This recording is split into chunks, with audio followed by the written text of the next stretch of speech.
Zwi tshi kha ḓi vha zwo ralo ho rekhodwa zwigidi zwa dzi-goloi dzine dza khou fhira kha Toll Plaza ya Phumulani dzo livha thungo ya devhula kha bada khulwane ya N1 fhano vunduni ḽa Gauteng. Vhunzhi ha vhathu vho livha ngei vunduni ḽa Limpopo nga tshino tshifhinga tsha maḓuvha a madakalo. Muambili wa mapholisa vha vhuendi vunduni ḽa Gauteng vho-Sello vha khou itela khuwelelo vhareili uri vha tevhedze milayo ya badani. It is that time of the year when we are expecting heavy traffic volumes, as you can see. Vehicles passing through this toll gate, over 2,000 vehicles are passing through this toll gate per hour, which is an indication to us as law enforcement agency that our roads are very, very busy, especially on this road.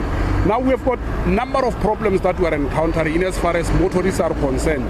We see people, running out of patience, driving on the yellow lane, which constitute reckless and negligent driving. Now, these are the type of behavior that we will not tolerate as law enforcement officials. Unsafe overtaking.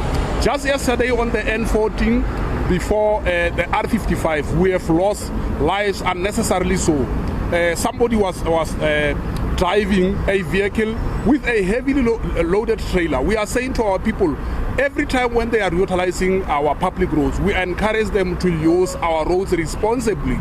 You can see, even if you are not a law enforcement official, that your vehicle is not properly loaded because an object may just fall off from a vehicle. So we are having these people who are overloading their trailers, and we are appealing to our people really to say we encourage responsible road usage, because it is the responsibility of all categories of road users. It doesn't matter whether you are a pedestrian, whether you are a motorist, whether you are a driver.